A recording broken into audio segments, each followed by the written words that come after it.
Hello everyone, I'm Akshay and welcome back to the Red Devils podcast. Hope you guys are having a great day. Hope you guys have a good morning.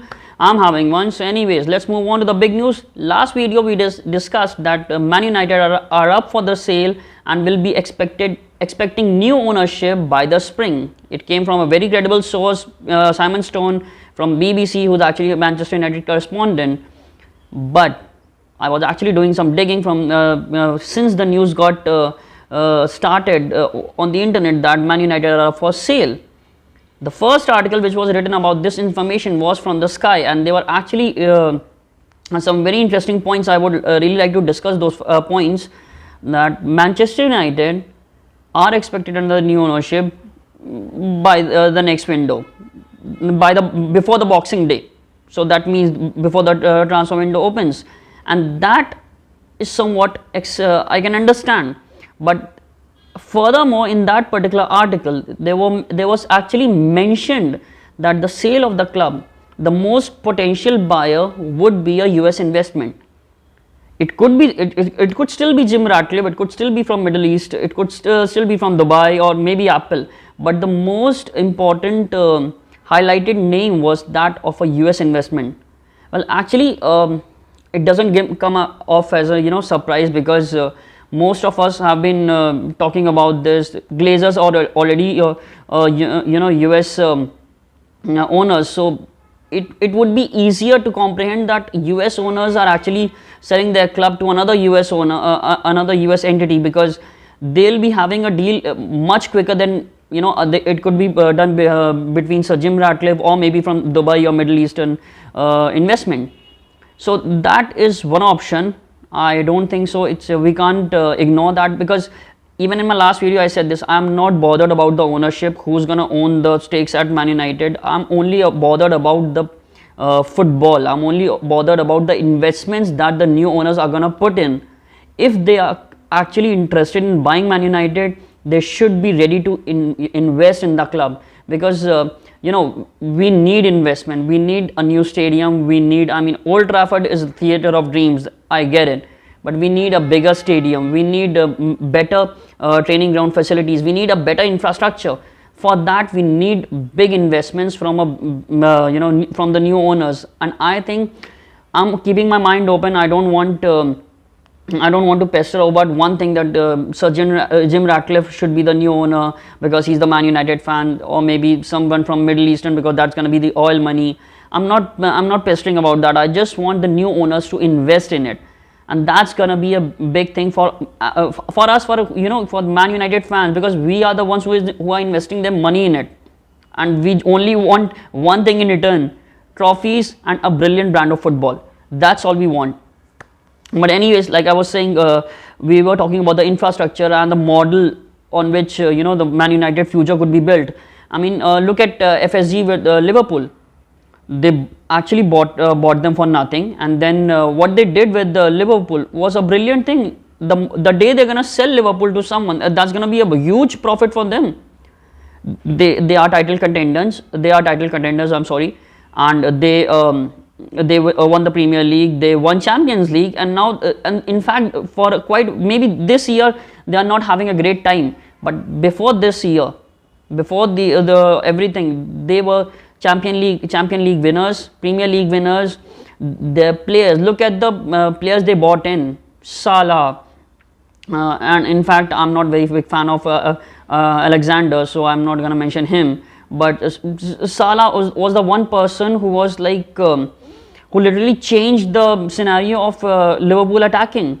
Look at Van Dijk. They bought him for around I don't remember actually, 70 or 80 or maybe 90.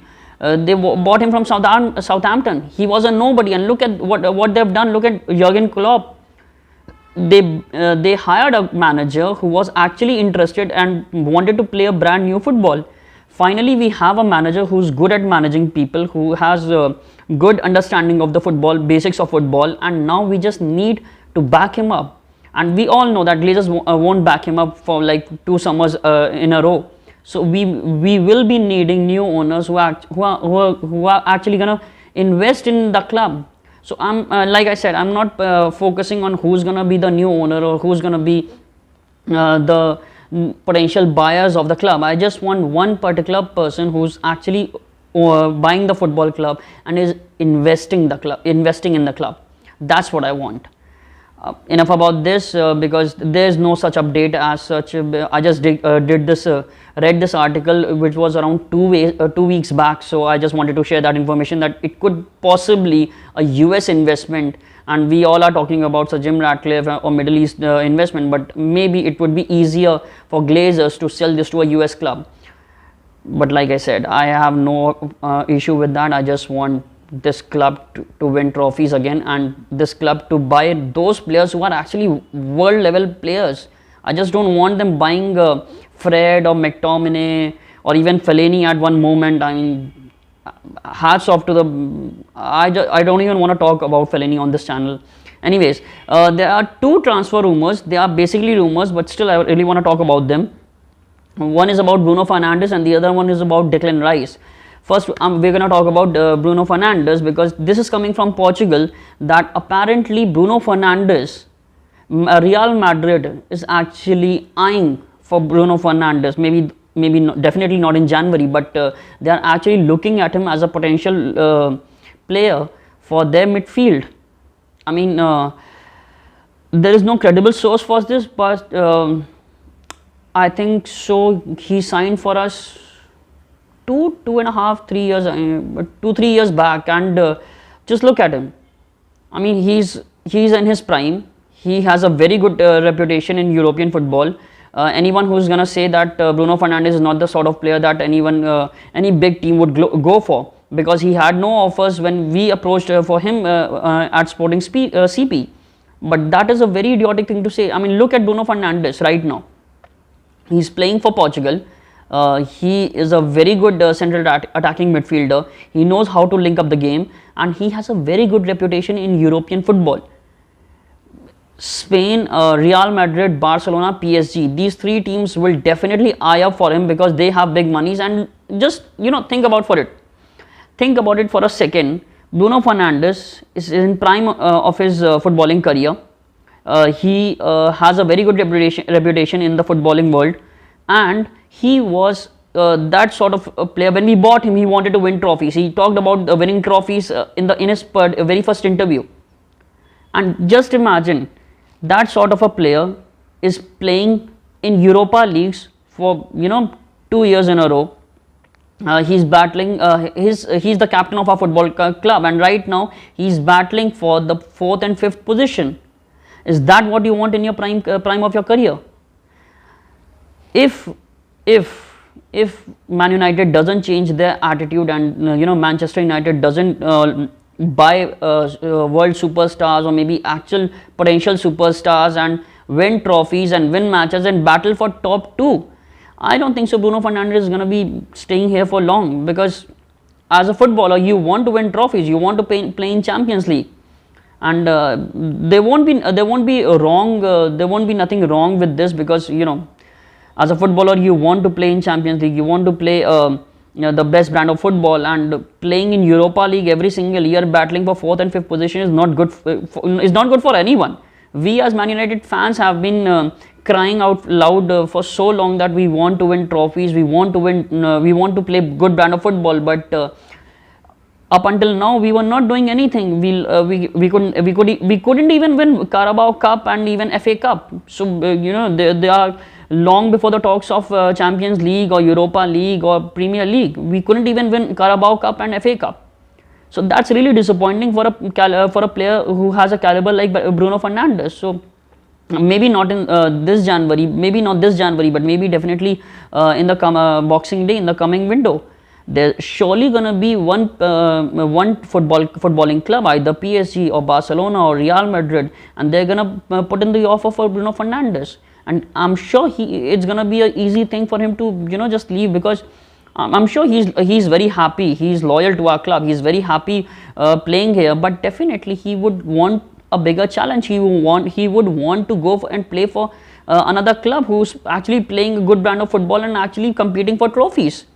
So that's not big of a news, but this is just a rumor. This is coming from Portugal, so they are not very credible about these Premier League transfer rumors. But another thing I really want to discuss about is Declan Rice.